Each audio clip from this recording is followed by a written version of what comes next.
Haré una breve oración para preparar nuestro corazón y pedirle al Señor que nos ayude.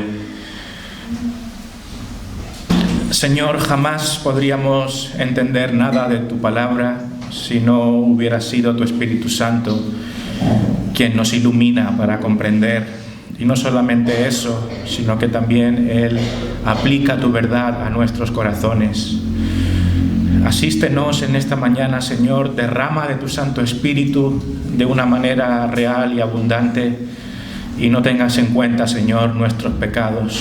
En el nombre de Jesús. Amén. Amén. Muy bien, pues el texto de esta mañana es esa escena que hemos leído acerca del hombre que tenía un espíritu inmundo. Es una lectura que se encuentra en Lucas capítulo 4, partiendo desde el verso 31, y vamos a leerlo rápidamente para refrescarlo. Dice así esta escena de Lucas capítulo 4, versículo 31, hasta el 37. Descendió Jesús a Capernaum, ciudad de Galilea, y les enseñaba en los días de reposo, y se admiraban de su doctrina, porque su palabra era con autoridad. Estaba en la sinagoga un hombre que tenía un espíritu de demonio inmundo, el cual exclamó a gran voz, diciendo: «Déjanos, ¿qué tienes con nosotros, Jesús Nazareno? ¿Has venido para destruirnos? Yo te conozco quién eres, el Santo de Dios». Y Jesús le reprendió diciendo: «Cállate y sal de él». Entonces el demonio, derribándole en medio de ellos, salió de él y no le hizo daño alguno. Y estaban todos maravillados y hablaban unos a otros diciendo: «¿Qué palabra es esta que con autoridad y poder manda a los espíritus inmundos y salen?» Y su fama se difundía por todos los lugares de los contornos. Vamos a comenzar resumiendo esta escena muy brevemente. Primeramente vemos cómo el Señor Jesús está enseñando a la gente. Si os fijáis, versículo 31, descendió Jesús a Capernaum, ciudad de Galilea, y les enseñaba en los días de reposo. Les enseñaba en los días de reposo. Ahí está nuestro Señor Jesucristo llevando a cabo su ministerio de enseñanza. En segundo lugar, en este texto que estamos considerando en esta mañana, el asunto de la autoridad del Señor Jesús es muy importante, es un tema central, la autoridad del Señor Jesucristo, la cual es reconocida en este versículo 32. Fijaos, y se admiraban de su doctrina porque su palabra era con autoridad. Su palabra era con autoridad. El Hijo de Dios hablaba con autoridad. No era palabra de hombre, era palabra de Dios que salía de su boca. En tercer lugar, a modo de resumen, vemos al hombre con el espíritu de demonio. El hombre con el espíritu de demonio.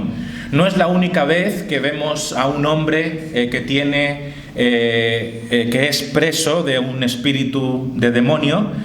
Y aquí vemos este ejemplo, versículos 33 y 34. Estaba en la sinagoga un hombre que tenía un espíritu de demonio inmundo, el cual exclamó a gran voz, diciendo: «Déjanos, ¿qué tienes con nosotros, Jesús Nazareno?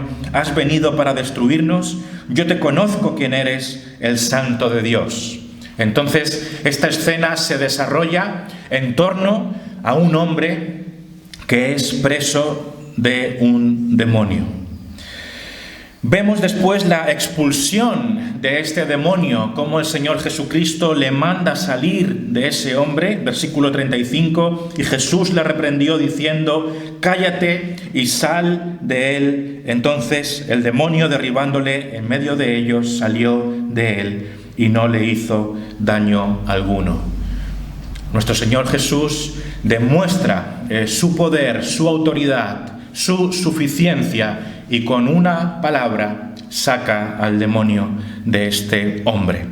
Y después de este acto milagroso, vemos la reacción de la gente. Y esto lo vemos en el 36 y en el 37, que nos dicen: y estaban todos maravillados y hablaban unos a otros diciendo: ¿qué palabra es esta que con autoridad y poder manda a los espíritus inmundos y salen?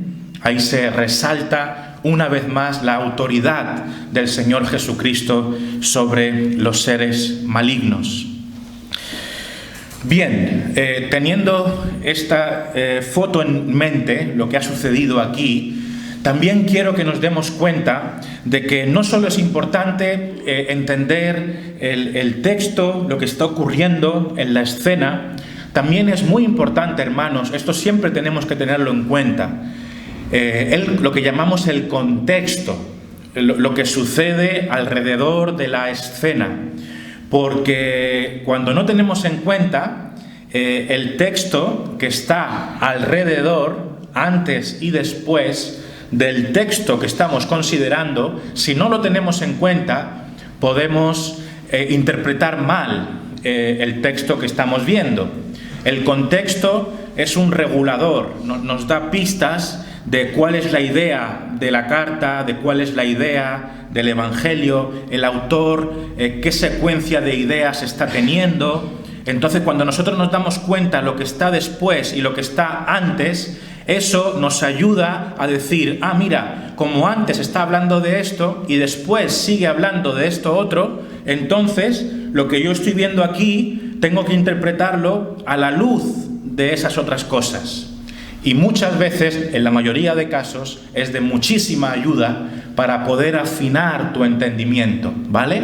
Así que nunca interpretemos un texto sin tener en cuenta lo que está ocurriendo alrededor. ¿Y qué está ocurriendo aquí alrededor? Pues hay dos cosas importantes a tener en cuenta. Lo primero es que estamos al inicio del ministerio público de Jesús. Estamos al inicio del ministerio público de Jesús.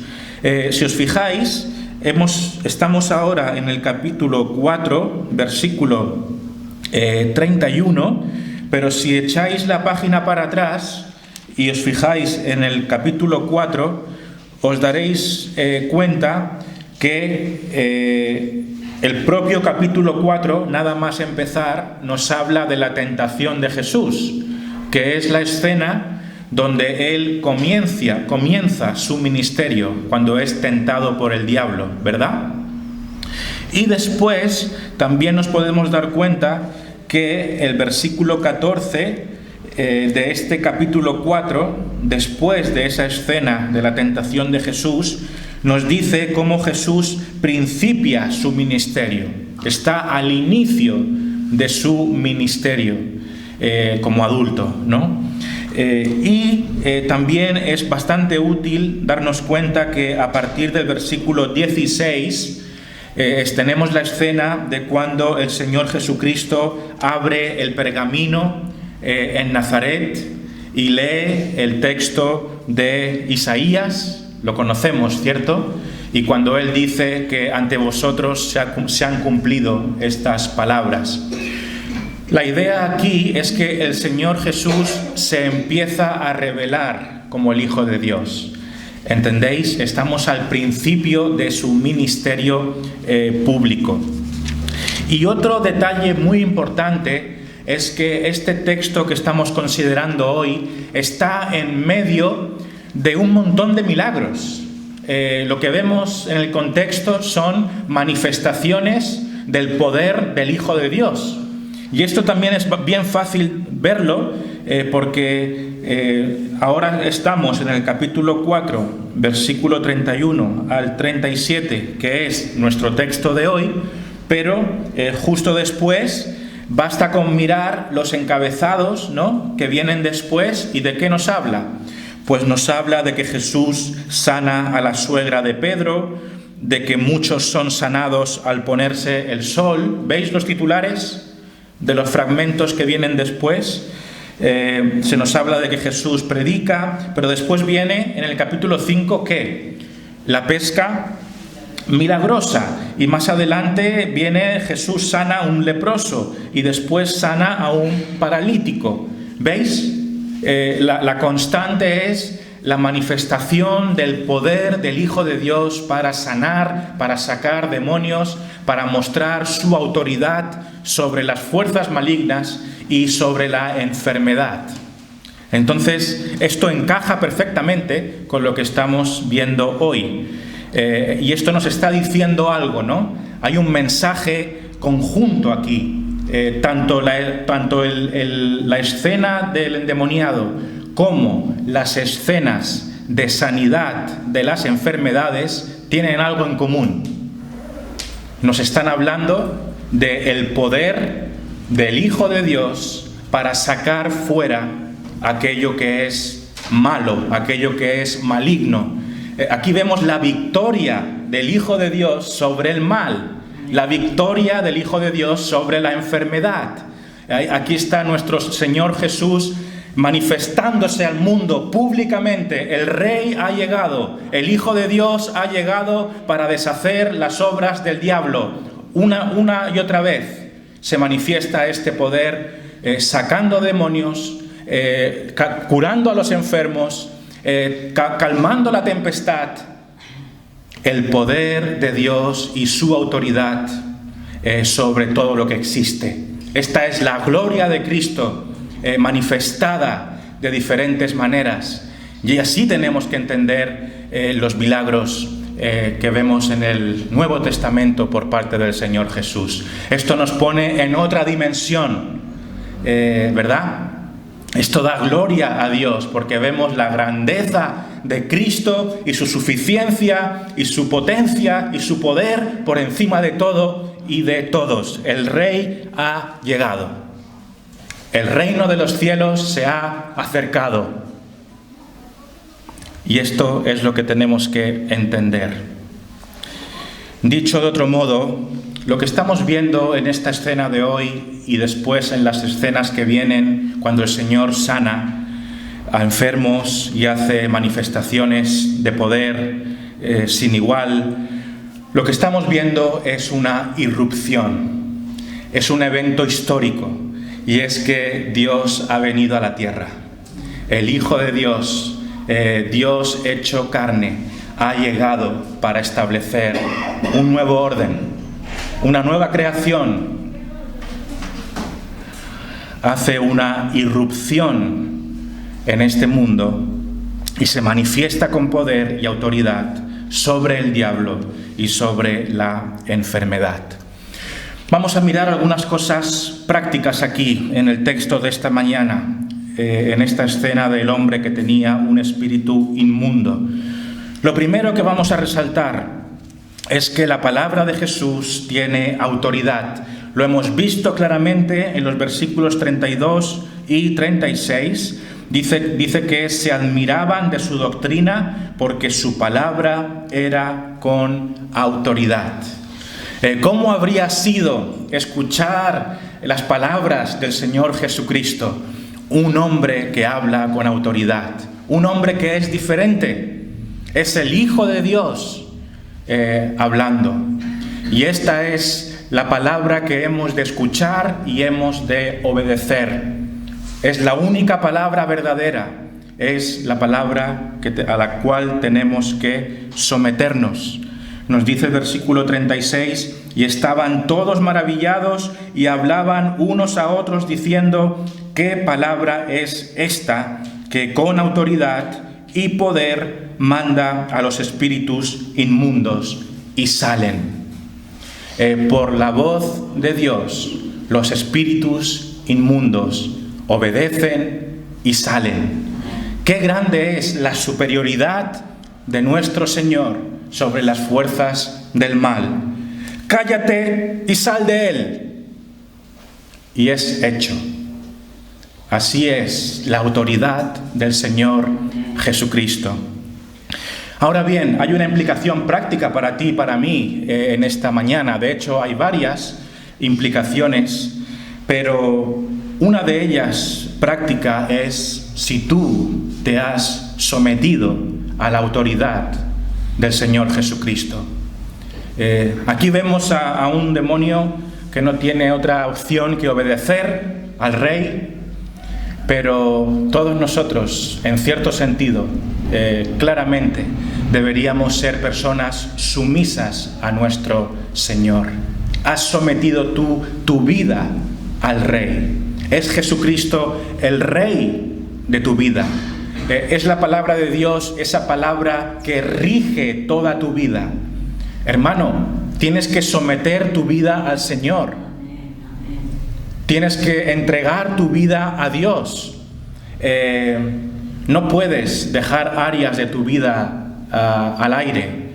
Pon toda tu vida y sométela a Cristo Jesús desde hoy. Si Él es tu Señor, eso significa algo. Él es el dueño de tu vida. Tienes que entregarle todo tu ser a Él. Hemos de someternos a la voz del Rey. Somos sus súbditos, somos sus siervos. Y hemos de rendir toda nuestra vida y seguir la voz de nuestro querido pastor, que es Él, el Señor Jesucristo, el pastor de nuestras almas. En segundo lugar, lo que vemos aquí es un reconocimiento de la identidad de Jesús. Es algo bien curioso que los demonios no tengan ningún problema para reconocer la identidad del Hijo de Dios. No hay que darles explicaciones, no hay que explicarles teología. Ellos tienen muy clarito que este hombre, este ser, el Señor Jesucristo, es el Hijo de Dios. Lo vemos como la identidad del Señor Jesús es reconocida en este versículo 34. Respondió el demonio diciendo: déjanos, ¿qué tienes con nosotros, Jesús Nazareno? ¿Has venido para destruirnos? Yo te conozco quién eres, el Santo de Dios. Yo te conozco quién eres, el Santo de Dios. Este demonio era malo, era maligno, pero tenía algo claro: el Señor Jesucristo es el Santo de Dios. Jesús Nazareno es un hombre diferente, es alguien que viene de Dios. Lo tenía mucho más claro que todos esos fariseos que cuestionaban la identidad de Cristo. Y es bien llamativo, ¿cierto?, que el testimonio de la Escritura es que los seres malignos que vemos en el Antiguo Testamento reconocen con toda precisión la identidad de nuestro Rey. Saben que están delante del Hijo de Dios, saben y reconocen su autoridad. Pero ocurre algo también aquí, y es una aplicación práctica. Los demonios reconocen quién es Jesús, saben delante de quién están. Pero eso no basta. Eso no es suficiente. No basta con reconocer que Cristo es Dios. No basta. Porque estos demonios entienden quién es Jesucristo, pero estos demonios no aman a Cristo. No han entregado su corazón a Dios. Más bien permanecen en toda su rebeldía.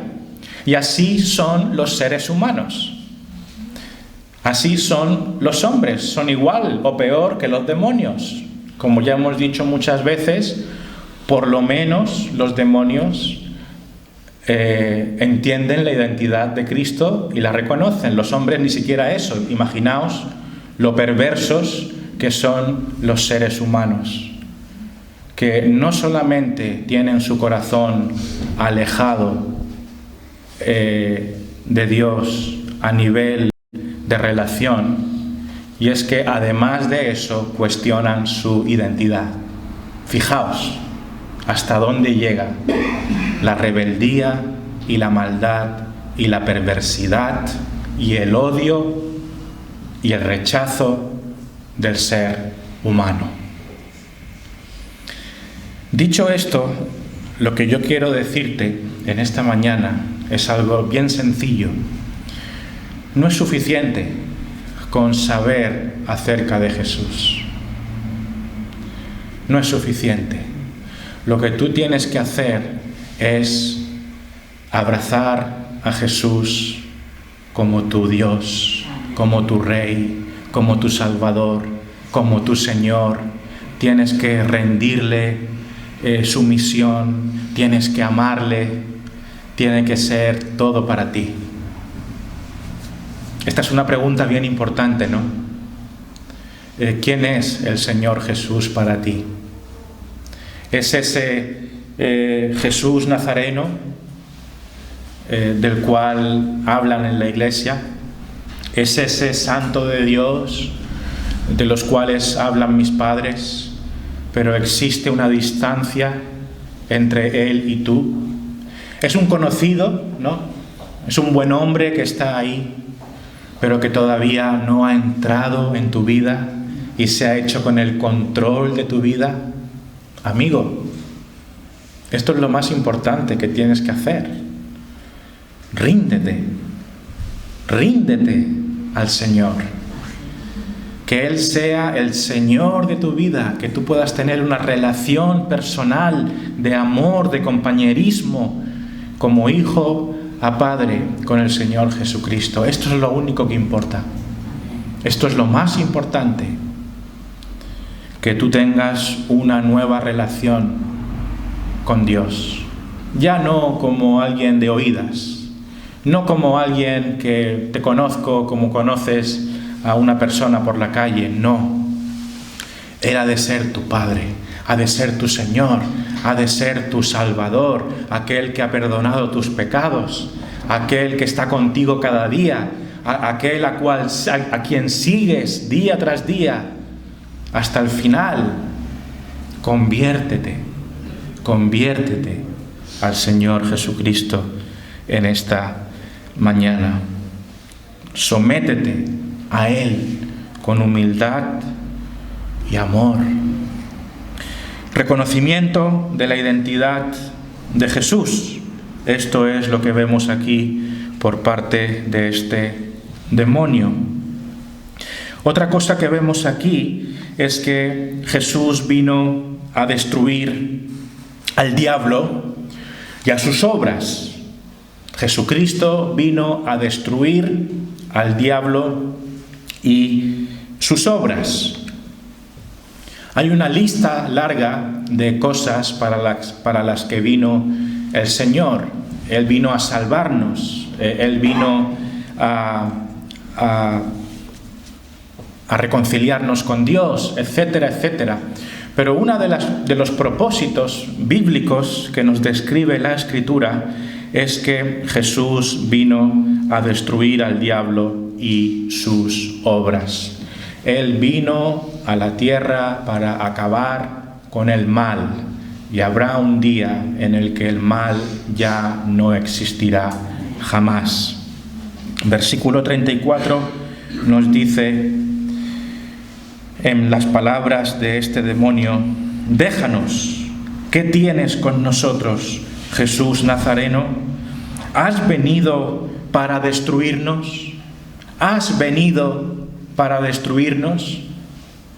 En otro lugar se nos dice que los demonios dicen: ¿has venido para atormentarnos antes de tiempo?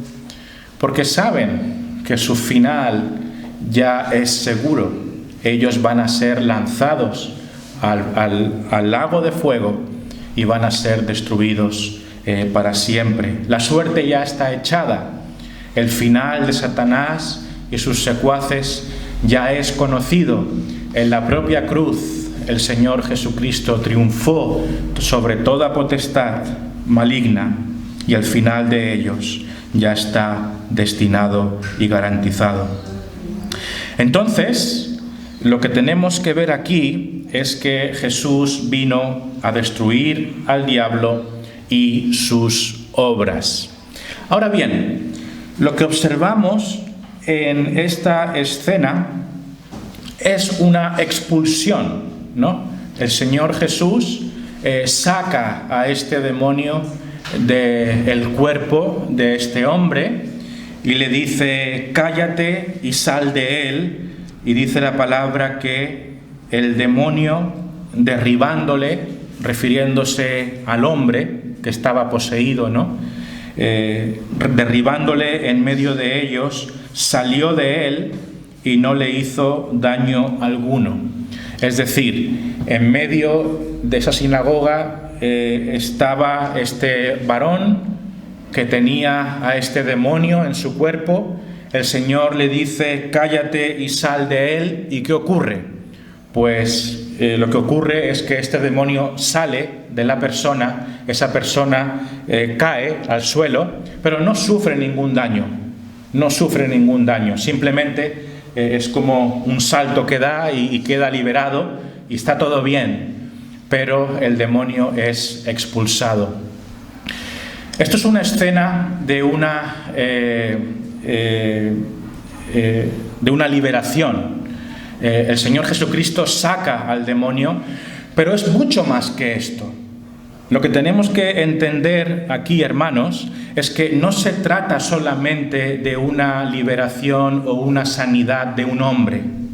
No es solamente eso. Claro que lo es, y existe un beneficio tanto físico como espiritual para ese varón. Es libertado, ya no es turbado por esa fuerza maligna. El Señor Jesucristo ha demostrado su compasión, su amor y su misericordia para hacerle un bien a este hombre. Pero tenemos que mirar el contexto más amplio. ¿Os acordáis antes que vimos el contexto? ¿Y por qué era importante el contexto? El contexto era importante porque nos dejaba ver que estábamos al principio del ministerio de Jesús. Él se estaba revelando, Él estaba mostrando al mundo quién era, ¿cierto? Y después vienen toda una serie de milagros, de sanidades de enfermos y otras manifestaciones maravillosas de poder y de autoridad. Entonces, la lectura que tenemos que hacer de esta expulsión demoníaca ha de ir más allá. ¿Entendéis? Esto simplemente es una pista, es un atisbo, es una muestra de una gran realidad gloriosa. ¿Y cuál es esta realidad gloriosa? Primero, aquí vemos un reino inaugurado. Vemos un reino de Dios que llega a la tierra y es inaugurado. El Rey ha llegado a la tierra. Ha venido a poner orden. ¿Sabéis, hermanos? A mí me hace un poco de gracia cuando la gente habla de el nuevo orden mundial. Desde que soy bebé o desde que escucho las noticias y las cosas, vengo escuchando de nuevos órdenes mundiales que se van estableciendo. Y yo entiendo toda esa idea, pero no tenemos nada que temer. Porque los órdenes mundiales malignos se vienen estableciendo desde que Adán y Eva cayeron en el jardín, hermanos. No hay nada nuevo debajo del sol.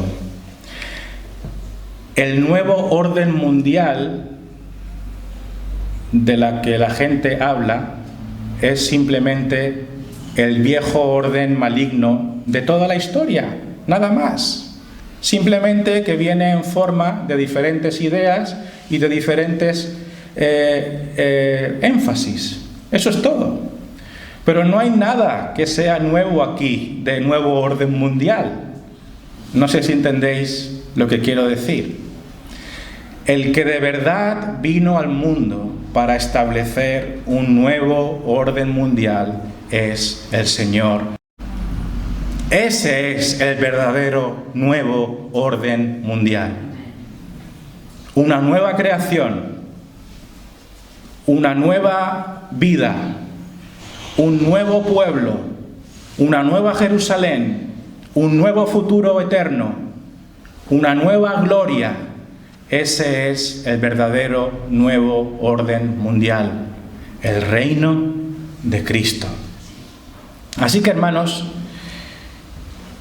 está bien que nos informemos sobre las tendencias mundiales y los conflictos mundiales, pero hagámoslo con la confianza de saber que Jesucristo reina.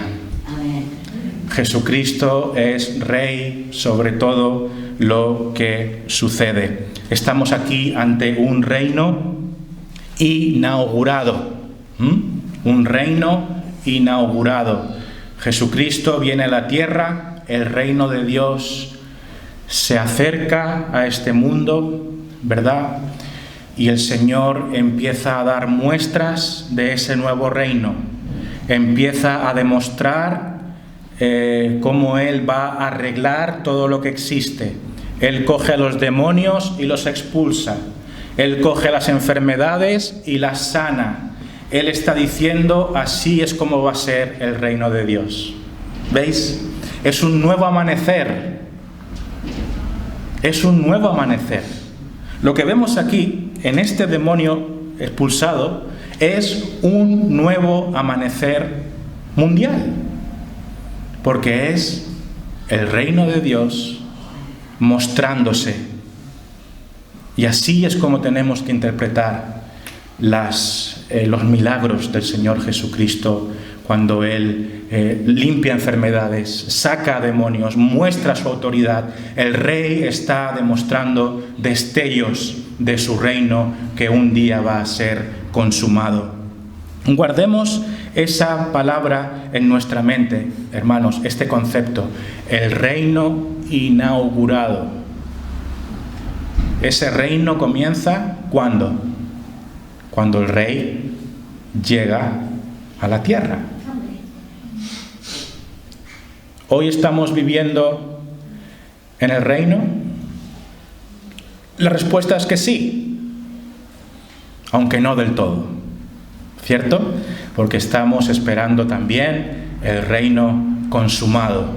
¿Cuándo va a ocurrir eso? Cuando el Rey regrese y ponga por fin orden a todo lo que existe. Nos dice Primera de Juan 3:8, nos dice Primera de Juan 3:8 lo siguiente. Primera de Juan 3:8 nos dice: el que practica el pecado es del diablo, porque el diablo peca desde el principio. Para esto apareció el Hijo de Dios, para deshacer las obras del diablo. Para esto apareció el Hijo de Dios, para deshacer las obras del diablo. El Señor Jesucristo viene para restaurar todo lo que cayó. La historia del mundo se puede resumir de esta manera.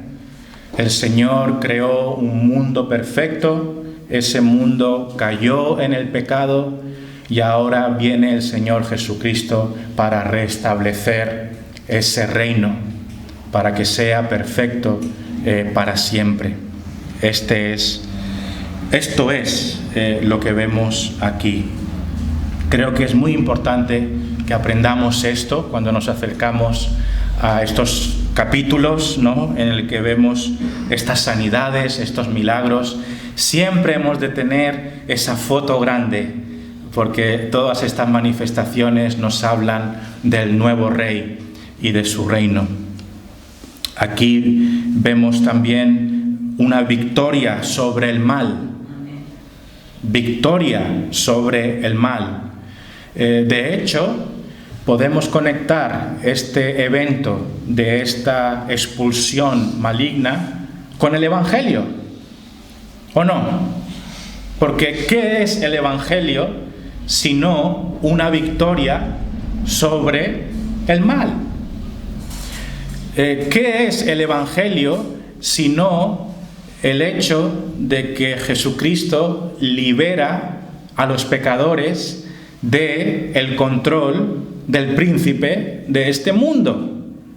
¿O acaso la conversión cristiana no es una manifestación del poder de Dios para liberar a los pecadores del control del maligno sobre sus mentes y sobre sus corazones? ¿O no? ¿Qué hace el Señor cuando llega a nuestra vida? Nos quita la esclavitud del pecado y echa a Satanás de nuestra vida. Él ya no es el Señor de nuestra mente, ya no es el Señor que controla nuestros deseos carnales, ya no somos más esclavos del diablo. Somos libertados, somos redimidos, como este hombre lo fue. Entonces, esta expulsión demoníaca también es un reflejo del Evangelio. Es una liberación, la liberación del ser humano, el cual es libertado del mal y de las fuerzas malignas en su vida. Todo esto, hermanos, tiene que traernos esperanza y tiene que traernos alegría de saber que un día ya no habrá más maldad en esta tierra. Ya dejarás de ser malo tú mismo también, porque muchos de nuestros sufrimientos tienen que ver con esto, ¿cierto? ¿Qué es lo que te atribula a ti en el día de hoy? Pues lo que ocurre a tu alrededor y lo que ocurre dentro de tu corazón. La maldad, las guerras, las discusiones, el pecado, las ofensas, los sufrimientos, las enfermedades, las lágrimas. Antes hemos orado hace un momentito, ¿no? Y hemos compartido motivos de oración. Todos estamos cargados y atribulados. Pero habrá un día en el que viviremos sin carga, sin penas, sin pecado, libertados para siempre, gracias a la gran liberación y a esa nueva Jerusalén, a ese nuevo reino donde no habrá maldad ni sufrimiento. Con lo cual, este acto de expulsión de este demonio, fijaos si tiene proyección eterna. Fijaos si tiene una gran proyección y todas las implicaciones que tiene. Aquí un demonio es expulsado, pero la gran aplicación de todo esto es que el mal será expulsado de todo lo que existe un día no muy lejano. Lo que vemos aquí es un atisbo del reino. Vamos continuando y terminando. Vemos también en este texto cómo Jesús exhibe su superioridad y poder sobre el maligno. Que nadie tenga dudas. Jesús es poderoso y Él está por encima del maligno y el maligno se somete a Él. Versículo 35, primera parte. Y Jesús le reprendió diciendo: cállate y sal de él. Y el demonio sale. Las fuerzas del mal no tienen nada que hacer ante el poder del Hijo de Dios. Jesús reina, Jesús es poderoso, Él tiene toda autoridad en los cielos y en la tierra. No hay poder mayor que el suyo. Nadie se le acerca. Él manda a los demonios, Él hace lo que quiere con los seres malignos, como vemos aquí. Calla y sal de él. Eso es suficiente. Eso es suficiente. Vemos aquí, ya lo hemos mencionado también, que el Señor es el libertador de los hombres. El libertador de los hombres. Versículo 35. Vemos a este hombre como es libertado. Entonces el demonio, derribándole en medio de ellos, salió de él y no le hizo daño alguno. Aquí vemos un beneficio, como hemos dicho, físico y espiritual. Pero también hay un matiz que tenemos que resaltar, y es que Cristo trae beneficio a nuestra vida, Él trae sanidad, pero Él también trae protección. Si nosotros vivimos junto al Señor, vamos a vivir de una manera confiada y protegida. No hay mejor camino que vivir junto al Señor. Fijaos qué sucede aquí. Dice, estaban todos maravillados, versículo 36, estaban todos maravillados, hablaban unos a otros diciendo, ¿qué palabra es esta? Que con autoridad y poder manda a los espíritus inmundos y salen. Y vemos en el 35 lo que ocurrió. Dice literalmente, y Jesús le reprendió diciendo, cállate y sal de él. Y fijaos en estas palabras. Entonces el demonio, derribándole en medio de ellos, salió de él y no le hizo daño alguno.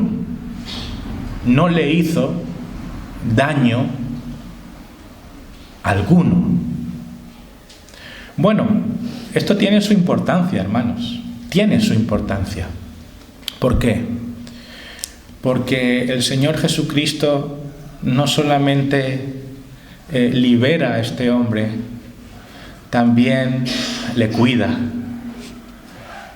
Le cuida.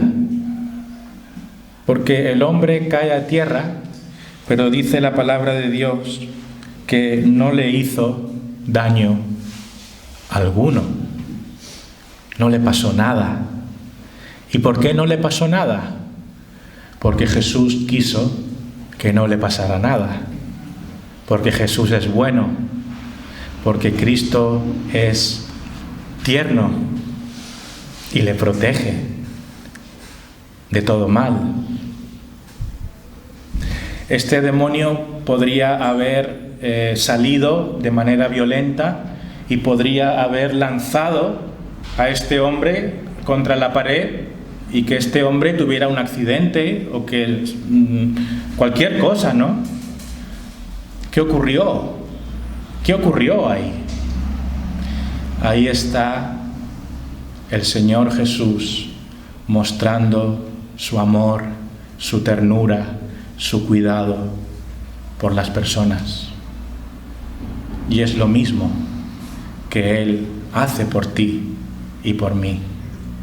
No solamente Él nos liberta, no solamente Él nos liberta, Él está atento a cada uno de tus pasos, a cada uno de tus pasos. Él lo tenía en control.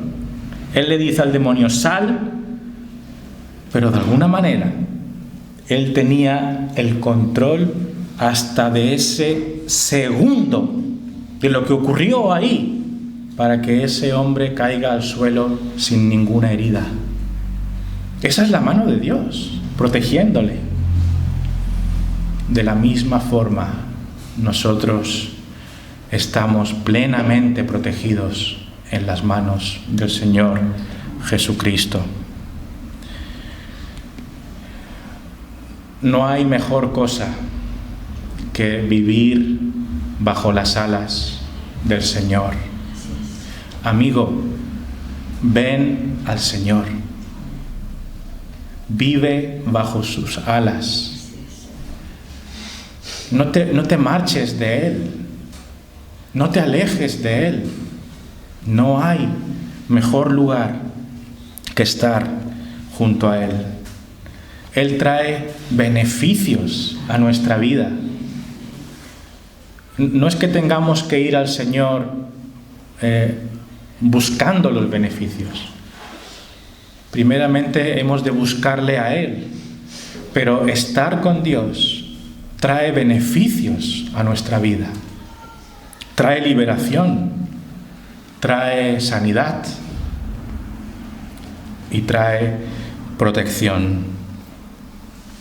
Al igual que este endemoniado, necesitamos que Jesús obre en nuestra vida hoy. Él trae rescate espiritual, Él trae sanidad espiritual y Él traerá protección a tu alma. Pidámosle que Él nos proteja. Amén.